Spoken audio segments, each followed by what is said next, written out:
الحمد لله وحده والصلاة والسلام على من لا نبي بعده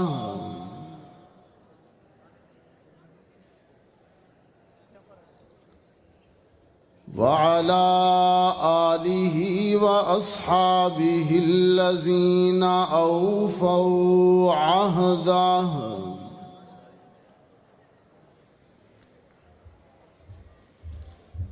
الذين هم مصابيح الرحمة ومفاتيح الغرر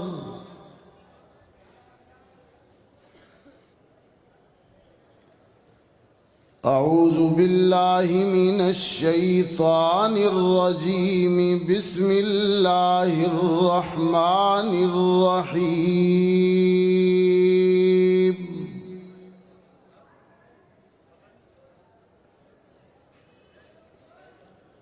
ما كان محمد أبا أحد من رجالكم ولكن رسول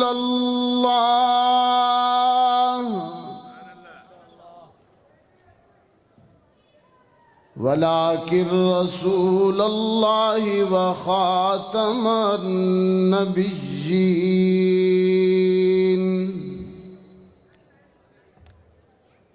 صدق الله العظيم وقال صاحب القرآن صلى الله عليه وسلم أنا آخر الأنبياء وأنتم آخر الأمم وصدق رسولك النبي الأمي الكريم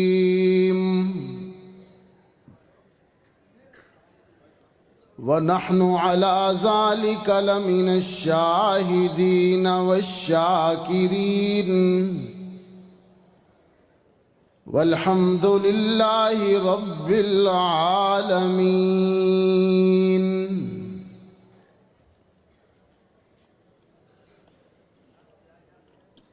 بآواز بلند محبت کے ساتھ بارگاہ رسالت میں ہدیہ درود پیش کیجیے۔ اللہم صلی علی محمد وعلی آل محمد کما صلیت علی ابراہیم وعلی آل ابراہیم انک حمید مجید۔ اللہم بارک علی محمد وعلی آل محمد كما باركت على إبراهيم وعلى آل إبراهيم إنك حميد مجيد۔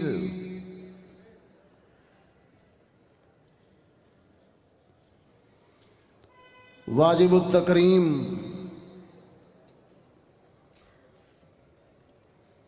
مدیر جامعہ حضرت مولانا مفتی عطاء الرحمن مدنی صاحب دامت فیوزہم، آج ان کی دعوت پر پہلی مرتبہ آپ کے اس ادارہ عظیم الشان ادارہ جامعہ دارالعلوم رحمانیہ بفرزون کراچی میں تیسری سالانہ سیرت خاتم الانبیاء صلی اللہ علیہ وسلم کے عنوان سے منعقد اس عظیم الشان جلسہ میں حاضری کی سعادت حاصل ہو رہی ہے۔ اللہ میری حاضری کو قبول فرمائے۔ برادر مکرم حضرت مولانا مفتی ضیاء الرحمن مدنی صاحب مسلسل رابطہ میں رہے، اور اس پروگرام کی تیاریوں کے بارے میں آگاہ کرتے رہے، اور ان کی محنتیں ہیں، اور یہ اپنے عظیم الشان باپ اور عظیم الشان دادا حضرت مولانا عبد الرحمن رحمانی سب کہیں رحمت اللہ علیہ، ان کی تیسری نسل سے ہیں حضرت مولانا مفتی ضیاء الرحمن مدنی صاحب۔ اللہ نے اس پورے خاندان کو کراچی کی دینی تربیت اور تعلیم کے حوالے سے منتخب کیا ہے۔ اللہ ان کی دینی خدمات کو قبول فرمائے۔ اسٹیج پر اس وقت آپ کے علاقہ کے جید علماء کرام اور مقتدر شخصیات موجود ہیں۔ جمعیت علماء اسلام کراچی کے ذمہ دار حضرت مولانا عبد الرشید نعمانی صاحب، فاروق اعظم کمیٹی کے رئیس محترم بھائی رئیس صاحب، اللہ تعالی ان حضرات کی دینی کاوشوں کو قبول فرمائے، اور میں دعا کرتا ہوں کہ اللہ تعالی اس جامعہ کو تا حشر اسی طرح روشن اور آباد رکھے۔ اس میں کام کرنے والے، اس میں علم حاصل کرنے والے طلباء کی اللہ حفاظت فرمائے اور ان کو علم و عمل کا داعی بنائے۔ رات بہت بیت چکی اور تاریخ نہیں بدلنے دوں گا، ہم انشاءاللہ تاریخ کے اندر ہی دعا کریں گے۔ جلسہ کس تاریخ کو ہے؟ 18 نومبر کو، تو انشاءاللہ 19 نہیں ہوگی، ہم 18 کی تاریخ میں ہی اس جلسے کو دعا تک پہنچائیں گے انشاءاللہ، اور دعا کے بغیر کوئی ساتھی نہ جائے۔ دعا کے بغیر جانا یوں ہے جیسے مزدوری کر محنت کر کے اجرت لیے بغیر چلے جانا۔ آج کی یہ کانفرنس اور جلسہ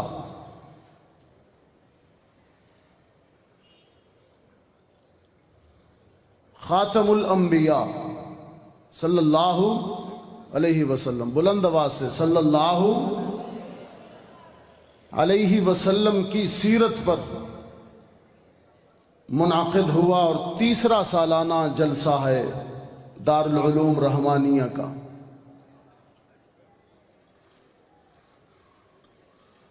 عقیدہ ختم نبوت ہمارے بنیادی اور اساسی عقائد میں سے ہے۔ میرے سامنے چونکہ ایک کثیر تعداد طلباء کی اور علماء کی ہے، آپ حضرات کے سامنے یہ عرض کرتا جاؤں کہ ختم نبوت کے حوالے سے ہم حضرت سید بخاری سب کہیں رحمت اللہ علیہ، حضرت سید بنوری رحمت اللہ علیہ، حضرت لدھیانوی شہید رحمت اللہ علیہ، ہم ان کے وارث ہیں۔ حضرت لاہوری رحمت اللہ علیہ، ختم نبوت کے معاملے میں ہم ان اسلاف کے وارث ہیں، یہ ہمارے آبا ہیں۔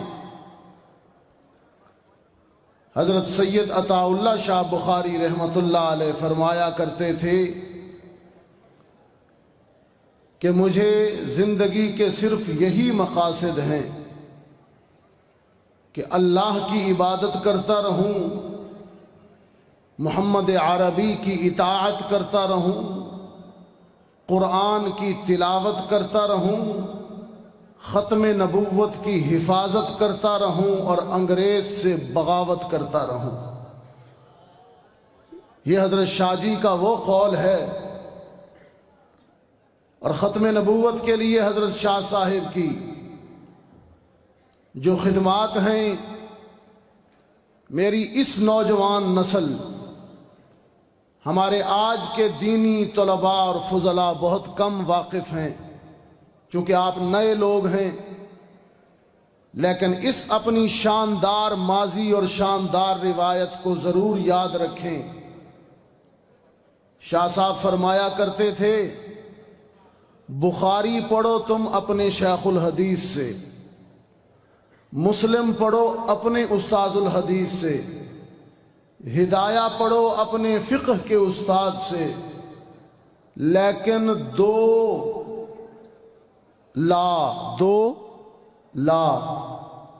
لا کا مطلب عربی میں نہیں، دو لا مجھ سے سیکھو، ایک کلمہ توحید کا لا الہ الا اللہ، اور دوسرا لا نبی بعدی کا لا، اس سید زادے سے سیکھو، ختم نبوت بھی مجھ سے سیکھو، توحید بھی مجھ سے سیکھو۔ فرمایا کرتے تھے کہ دونوں لا توحید والا بھی اور لا ختم نبوت والا بھی، دونوں لا جڑ سے بوٹا ہی اکھاڑ دیتے ہیں۔ لا الہ الا اللہ کا لا شرک کا بوٹا اکھاڑ دیتا ہے، اور لا نبی بعدی کا لا جھوٹے نبیوں اور جھوٹے نبوت کے مدعیوں کا قلع کما کر دیتا ہے۔ کراچی کے دوستو، آپ کے اسی کراچی شہر کے آرام باغ میں تحریک ختم نبوت کے دوران سید عطا اللہ شاہ بخاری نے لاکھوں انسانی سروں سے مخاطب ہو کر فرمایا کہ قادیانی جس طرح اس وطن کے دشمن ہیں، اسی طرح قادیانی ملت کے اور دین کے بھی دشمن ہیں۔ اور شاہ جی کی بات کچھ ہی عرصے کے بعد سچ ثابت ہوئی۔ قادیانیوں نے کام کر دکھایا اور ہمارا ملک دو ٹکڑے ہوا، مشرقی پاکستان علیحدہ ہوا قادیانیت کی سازشوں کی وجہ سے۔ آج تک مسئلہ کشمیر حل نہیں ہو رہا قادیانی لابی کی سازش کی وجہ سے۔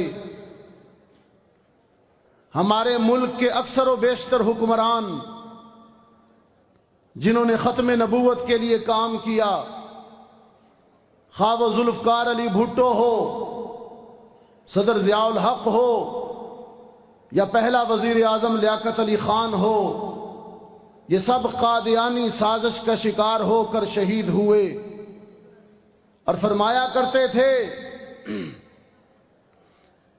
کہ قادیانی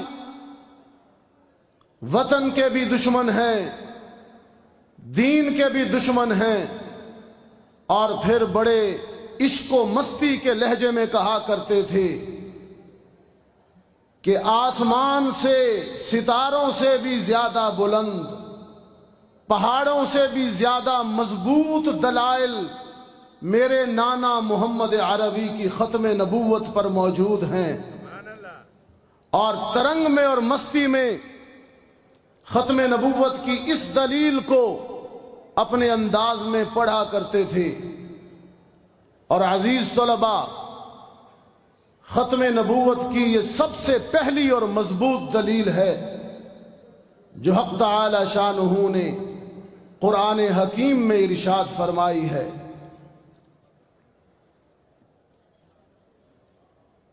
فرمایا ما کان محمد ابا احد من رجالکم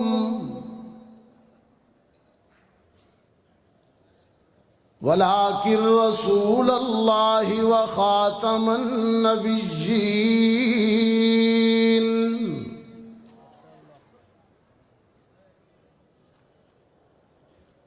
محمد عربی صلی اللہ علیہ وسلم تم مردوں میں سے کسی کے باپ نہیں ہیں، لیکن وہ اللہ کے رسول ہیں اور خاتم النبیین ہیں۔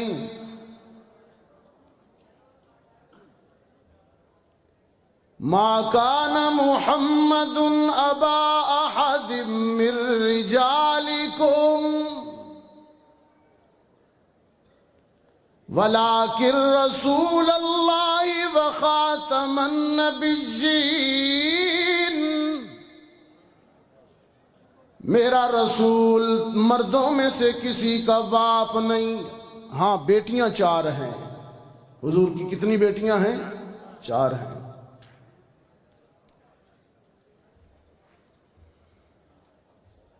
یہ مردوں میں سے کسی کا باپ نہ ہونا بھی کراچی والوں نرینہ اولاد کا نہ ہونا بھی اس کی حکمت تھی، کیونکہ بیٹا ہوتا اور نبی نہ ہوتا تو میرے آقا کی شان کے لائق نہ تھا۔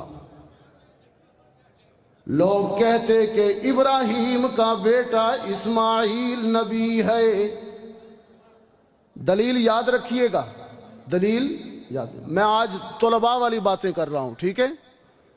ختم نبوت عنوان ہے سیرت خاتم الانبیاء۔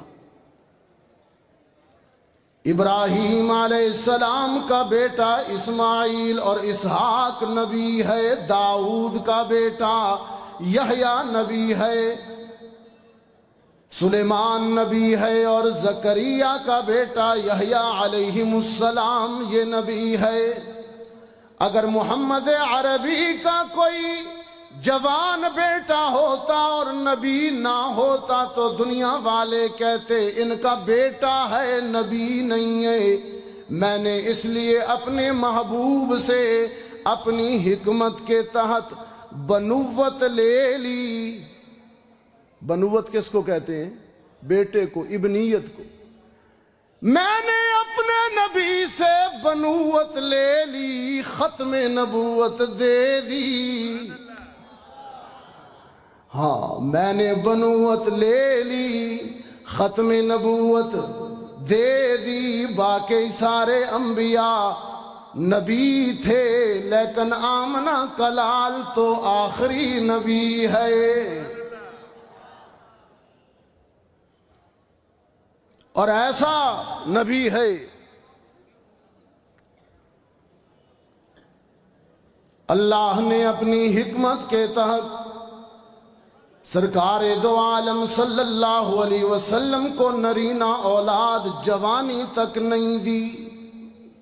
بچے تھے، بیٹے تھے، لیکن بچپن میں ہی چل بسے۔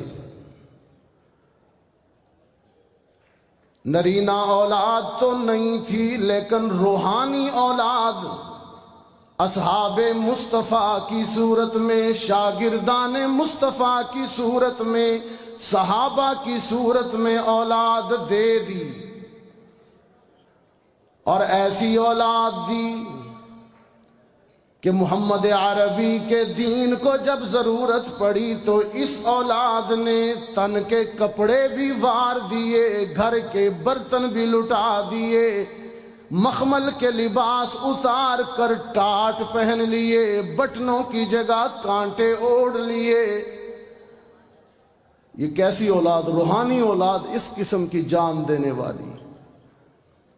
حالانکہ حضرت نوح کا بیٹا کنعان جناب نوح کے منت کرنے کے باوجود بھی باپ کے ساتھ نہیں آیا، جناب نوح فرما رہے تھے یا بنیا ارکب معنا، میرے بیٹے میرے سفینے میں آ جا، میری کشتی میں آ جا، ولا تکم مع الکافرین، کافروں کا ساتھ نہ دے، میرے سفینے میں آ جا۔ نوح کے بیٹے کنعان نے حضرت نوح کو چھوڑ دیا، سگا بیٹا تھا، لیکن ہم نے محمد عربی کو ایسے اصحاب دیے جو سگے بیٹے تو نہیں تھے لیکن محمد کے لیے سگے باپ کو چھوڑ دیا۔ زید بن ثابت رضی اللہ تعالی عنہ اللہ کے رسول کے غلام تھے، باپ کو پتا چلا کہ مکہ میں غلام ہے، لینے کے لیے آ گئے۔ حضور نے حضرت زید کے باپ سے فرمایا کہ آپ کا بیٹا ہے؟ انہوں نے عرض کی ہاں اللہ کے رسول میرا بیٹا ہے اور میں واپس لینے آیا ہوں، اس کی ماں جب سے یہ جدا ہوا ہے آنسو بہا رہی ہے، آپ نے جتنے میں خریدا ہے میں دگنا معاوضہ دیتا ہوں، مجھے میرا بیٹا لوٹا دیجیے۔ حضرت زید کے متعلق حضور نے فرمایا کہ اس سے پوچھ لو، اگر یہ جانا چاہتا ہے تو مجھے کوئی اعتراض نہیں۔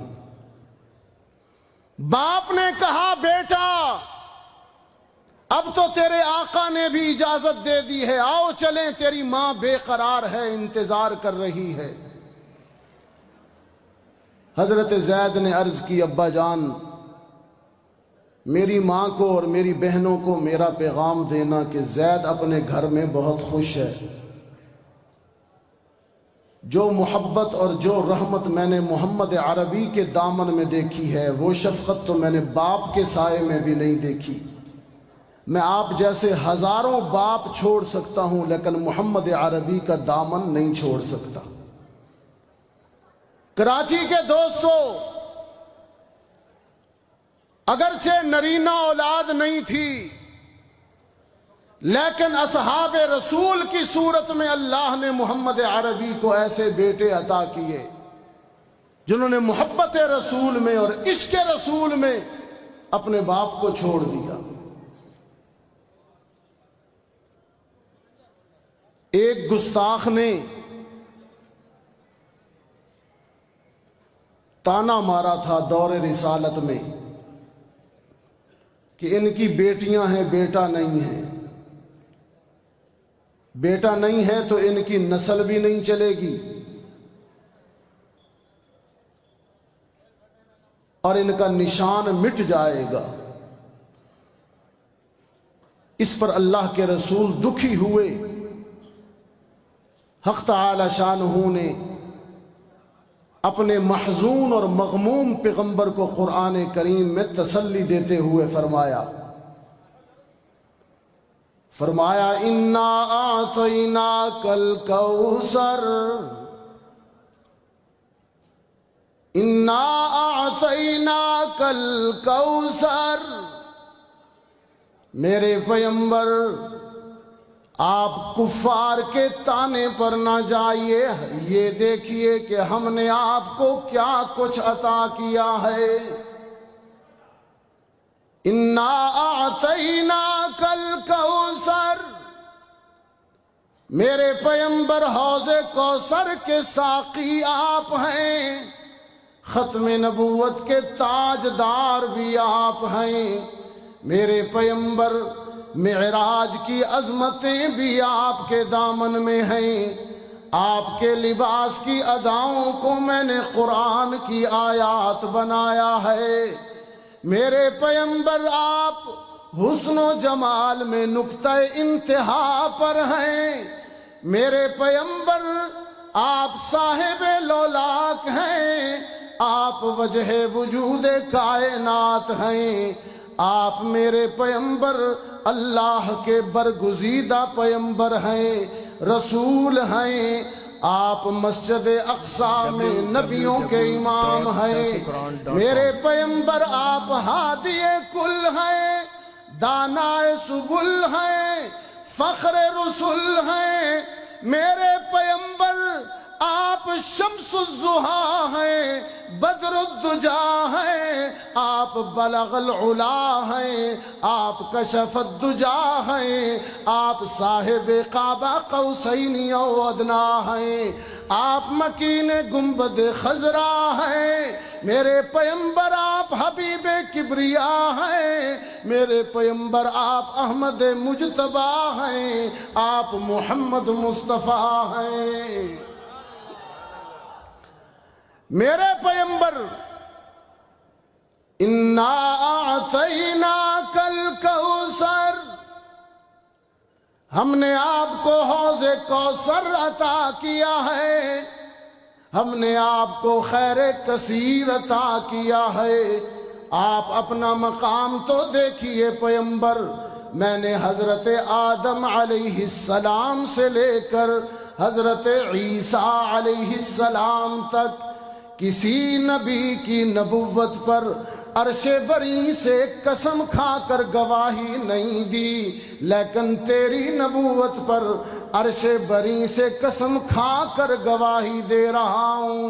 میں کہتا ہوں یاسین والقرآن الحکیم انک لمن المرسلین، او میرے یاسین، تیرے قلب اطہر پر نازل ہونے والے قرآن کی قسم، میں عرش بری سے گواہی دیتا ہوں کہ تو میرا سچا رسول ہے۔ یہ گواہی ہم نے کسی کے لیے نہ دی، لیکن پیمبر آپ کے لیے یہ گواہی دے رہے ہیں، اس لیے کہ آپ بے مثل رسول ہیں، آپ بے عیب ہیں۔ اور کراچی کے دوستو، اللہ نے جس طرح ہمارے پیمبر حضرت محمد الرسول اللہ کو بے مثال صفات عطا کی، نبوت اور ختم نبوت بھی بے مثال عطا کی۔ حضرت حسان ابن ثابت رضی اللہ تعالی عنہ، جو بارگاہ رسالت کے عربی مداح ہیں اور عربی ثنا خوان ہیں، حضرت حسان رضی اللہ تعالی عنہ بارگاہ رسالت میں اللہ کے رسول کے مواجہ کے سامنے، آپ کے چہرہ کے سامنے رسول اللہ کی تعریف کچھ ان الفاظ میں کرتے ہیں۔ ابھی مجھ سے قبل زین العابدین جلالی صاحب آپ کو پشتوں میں نعت سنا رہے تھے، میں نے تب ہی ارادہ کر لیا تھا، چونکہ پشتوں مجھے سمجھ نہیں آ رہی تھی، تو میں بھی کچھ ایسا سناؤں جو آپ میں سے اکثر کو سمجھ نہ آئے، تو میں آپ کو نعت عربی زبان کے اندر سناتا ہوں۔ لیکن عربی اتنی آسان، کراچی کے دوستو، عربی حسان کے اشعار میں، حسان کے نعتیہ اشعار میں عربی اتنی آسان ہے کہ عام فہم آدمی بھی سمجھ جائے۔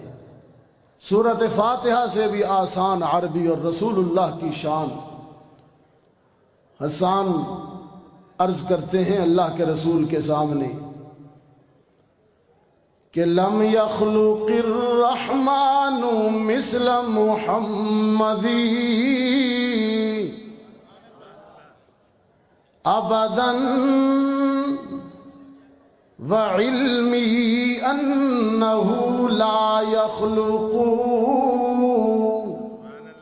یہ ختم نبوت ہے کہ حضرت حسان فرماتے ہیں کہ میرا عقیدہ ہے، وعلمی، میرا علم ہے کہ اللہ محمد عربی کے بعد کوئی نبی پیدا نہیں کرے گا۔ لم یخلق الرحمن مثل محمدی ابدا وعلمی انہ لا یخلق۔ فاق النبیین فی خلق وفی خلقی ولم يدانوه في علم ولا كرم ما إن رأيت ولا سمعت بمثله في الناس كلهم مثل محمد ما إن مدحت محمدا بمقالتي ولكن مدحت مقالتي بمحمد. اللہ نے محمد عربی جیسا کسی کو بنایا ہی نہیں، نبوت بھی بے مثل عطا کی، نبوت بھی ختم نبوت عطا کی. سرکار دو عالم صلی اللہ علیہ وسلم نے فرمایا اللہ نے اگر میرے بعد نبوت کا سلسلہ جاری رکھنا ہوتا، نبوت کا سلسلہ تسلسل کے ساتھ باقی رکھنا ہوتا، تو میری صحبت میں بیٹھا ہوا یہ فاروق فکر میں، علم میں، سوچ میں اور تدبر میں اتنا بلند ہے کہ اگر میرے بعد کوئی نبی ہوتا تو عمر ہوتا، لیکن لا نبی بعدی، میرے بعد کوئی نبی نہیں ہے. فاروقی بصیرت کا یہ عالم ہے، فاروقی فکر کا یہ عالم ہے کہ یہ میرا وہ عظیم شاگرد ہے کہ فرش زمین پر میرے قدموں میں میرے سامنے بیٹھ کر عمر جب کوئی رائے دیتا ہے، کوئی مشورہ دیتا ہے، تو فاروقی بصیرت کی بلندی کا یہ عالم ہے کہ اس کی وہی رائے، اس کے وہی الفاظ عرش بری سے اکثر قرآن بن کر میرے دل پر نازل ہو جاتے ہیں. کراچی کے دوستو، میرے بعد اگر کوئی نبی ہوتا تو عمر ہوتا. یہ جہاں ختم نبوت کی دلیل ہے، وہاں فاروق کی عظمت کا اشارہ بھی ہے. یہی وجہ ہے کہ انہیں ناطق بالحق والصواب کہا جاتا ہے. فکر و بصیرت کی بلندی کا عالم ہے کہ متعدد مقامات قرآن کریم کے فاروقی رائے پر نازل ہوئے. جب بدبخت منافقین نے مدینہ میں حضرت عائشہ کے کردار پر انگلی اٹھائی تو اللہ کے رسول صلی اللہ علیہ وسلم دکھی ہوئے، حضرات صحابہ سے مشورہ طلب کیا. تو اس مشاورتی اجلاس میں حضرت فاروق اعظم کی رائے یہ تھی کہ اللہ کے رسول ھذا بہتان عظیم. اور جب حضرت عائشہ کی تطہیر میں قرآن آیا تو یہی فاروقی الفاظ بعین ہی قرآن بن کر سورہ نور 18ویں پارے میں نازل ہو گئی. سیدہ عائشہ کی پاکیزگی میں قرآن بعد میں آیا، فاروق پہلے بولا سبحانک ھذا بہتان عظیم. فکر و بصیرت کی بلندی کا یہ عالم ہے کہ ماں کی تطہیر کے لیے سیدہ عائشہ کی عظمت کے لیے جب فاروق بولتے ہیں تو عرش سے قرآن آتا ہے. وہ کہا نادر صدیقی نے کہ ماں کے لیے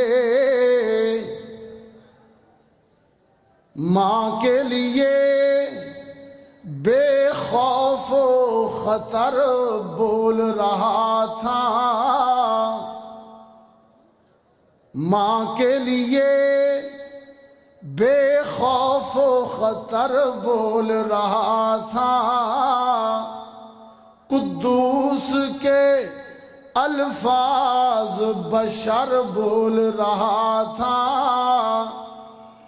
اور تہمت کی زبان تہمت کی زبان بولنے والوں کے مقابل قرآن کی زبان بن کے عمر بول رہا تھا۔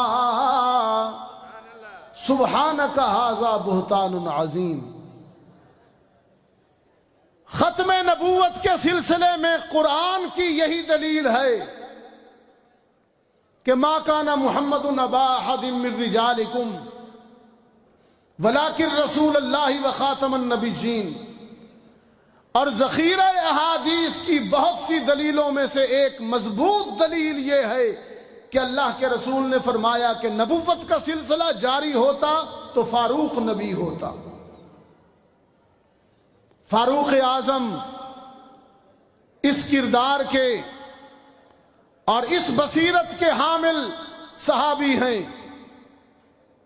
کہ اللہ انہیں میرے بعد مسند نبوت پر نبی، حالانکہ اصحاب میں ہمارا متفقہ عقیدہ اور نظریہ یہ ہے کہ اصحاب میں سب سے افضل صدیق اکبر ہیں، لیکن کبھی آپ نے سوچا کہ نبوت کے لیے حضرت عمر کو کیوں کہا گیا کہ میرے بعد نبی ہوتا تو عمر ہوتا، ابو بکر کا کیوں نہیں کہا؟ اس لیے کہ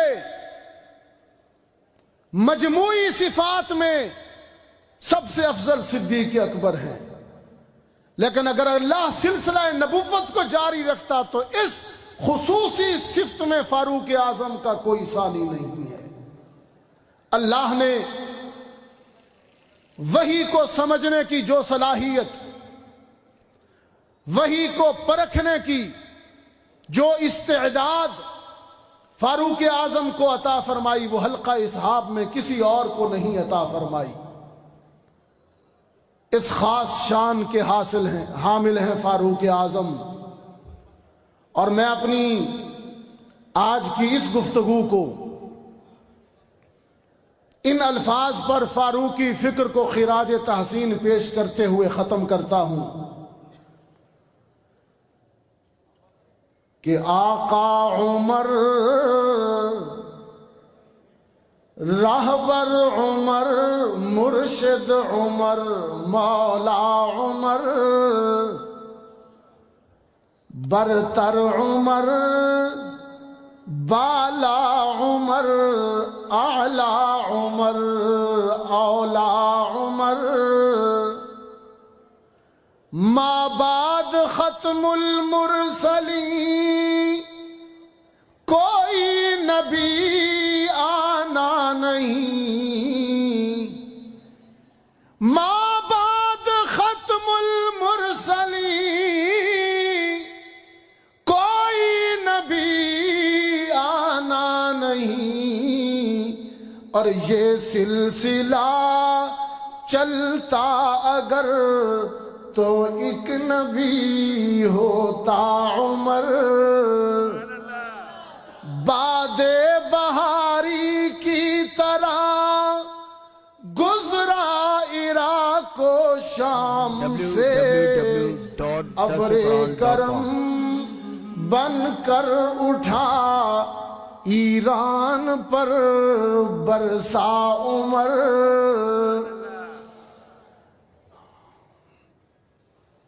فاروقی جلالت کا یہ عالم تھا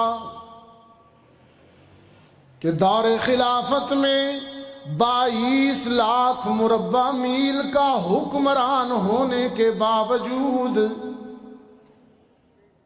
درویشی کا یہ عالم ہے کہ جس لباس کو پہنا ہے اس پہ کئی پیوند لگے ہوئے ہیں، لیکن روب اور جلال کا یہ عالم ہے کہ نام سن کر شیطان راستہ بدلتا ہے، نام سن کر مشرق و مغرب کامتا ہے۔ متاع عام نہیں ہے درویشی و شہنشاہی، کب ایک شخص میں ہوتے ہیں 2 ہنر پیدا، جلال کا پیکر بنا قبا کا ہر عمر کے بعد کب ہوا ہے کوئی عمر پیدا؟ ختم نبوت کے معاملے میں ذخیرہ احادیث کی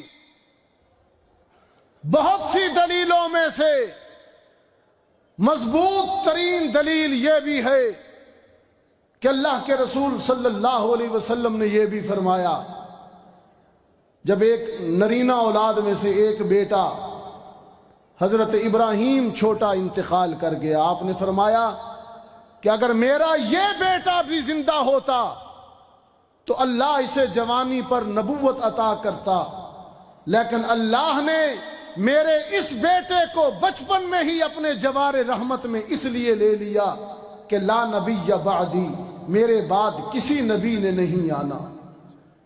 نبوت کا سلسلہ ختم ہو چکا،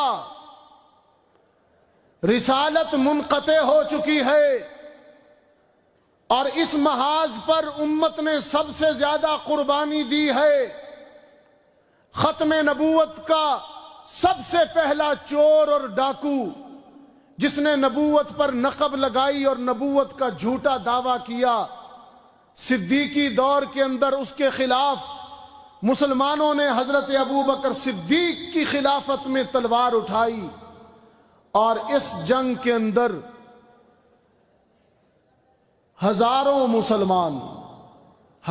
مسلمان شہید ہوئے۔ حضور کے صلی اللہ علیہ وسلم کے دور کی 27 جنگوں میں، غزوات میں اتنے مسلمان شہید نہیں ہوئے جتنے مسلمان ختم نبوت کے لیے لڑی جانے والی ایک جنگ یمامہ میں شہید ہوئے۔ ان میں 700 کے قریب قرآن پاک کے حافظ بھی تھے جنہوں نے ختم نبوت کے لیے جان دی۔ 70 بدری صحابہ بھی تھے جو شہید ہوئے۔ یمامہ کے میدان میں ختم نبوت کے لیے جان دینے والوں میں 70 اصحاب بدر بھی تھے۔ اس سے آپ اس مسئلے کی اہمیت کا اندازہ لگائیں کہ پہلے دور کے اندر بھی امت نے سب سے زیادہ اسی مسئلے پر جانیں دی ہیں، اور حضرت شاہ جی رحمت اللہ علیہ نے لاہور کے موچی دروازے پر خطاب کرتے ہوئے فرمایا کہ وہ دیکھو ہماری مائیں عائشہ اور خدیجہ منتظر ہیں کہ ہمارے بیٹے ابھی تک خاموش کیوں ہیں۔ ہمارے شوہر اور ہمارے سرتاج اور ان کے آلا کی، ان کے آقا کی نبوت کی دستار پر اور عمامہ پر ایک شخص نے ہاتھ ڈالا ہے۔ شاہ جی کے اس خطاب کو سن کر لاہور کا ایک تانگا چلانے والا نوجوان کوچوان اٹھا اور اس نے ایک شاتم رسول کو وہیں پر قتل کر دیا۔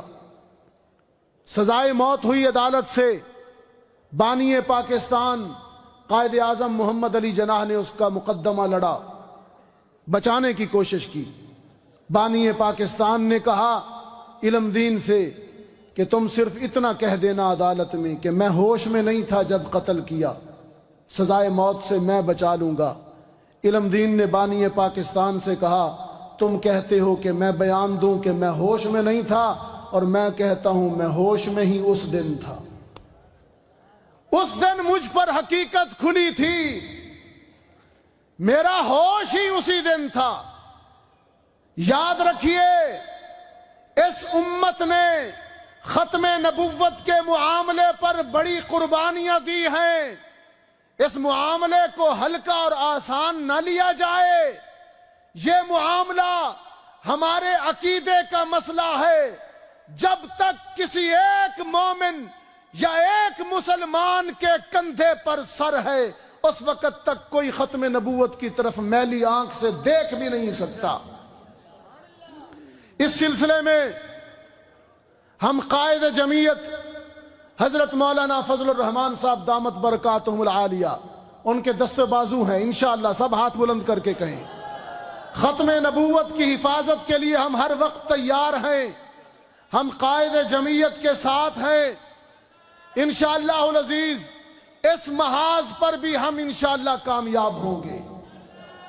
ابھی تو اسمبلی نے کافر قرار دیا ہے۔ شاہ جی کہا کرتے تھے، سید عبد المجید ندیم شاہ صاحب، کہ یہ ہمارا ہدف نہیں تھا کہ انہیں اسمبلی سے کافر قرار دیا جائے۔ کافر تو وہ ہوتا ہے جو پہلے سے کافر ہو۔ یہ تو اسلام چھوڑ کر مرتد ہوئے۔ ہمارا ہدف اور ٹارگٹ انہیں مرتد قرار دلوانا تھا، اور مرتد واجب القتل ہوتا ہے، یہ کافر نہیں ہے۔ لیکن ہم اس پر کمپرومائز کرتے ہیں، لیکن اصل ٹارگٹ کے لیے اور اصل ہدف کے لیے جد و جہد جاری رہے گی۔ یہ ملک و ملت کے غداروں کا تعاقب جاری رہے گا۔ دنیا میں کسی بھی فرقے کے لیے اسرائیل میں دفتر کھولنے کی اجازت نہیں ہے، قادیانیوں کو اجازت ہے۔ برطانیہ میں انہوں نے جا کے پناہ لی ہے۔ ہمیں اچھی طرح علم ہے کہ ان کی پشت پر کون لوگ ہیں، کون سی طاقتیں ہیں، ہمارے ملک کو کمزور کرنے والے کون لوگ ہیں۔ ہم اچھی طرح جانتے ہیں کہ اس ملک کا پہلا وزیر خارجہ ظفر اللہ خان کو انگریز نے سازش کے تحت وزیر خارجہ بنایا، اور وہ اس قدر پکا اور کٹر قادیانی تھا کہ اس نے ہمارے بانی پاکستان قائد اعظم کا جنازہ بھی نہیں پڑھا، سائیڈ پہ کھڑا رہا ایک طرف۔ ہم اچھی طرح جانتے ہیں کہ یہاں کے بڑے بڑے نامور قادیانیوں نے، دنیا نے انہیں نوبل انعام سے نوازا۔ تو اس پر میں نے کہا کون سی بڑی بات ہوئی؟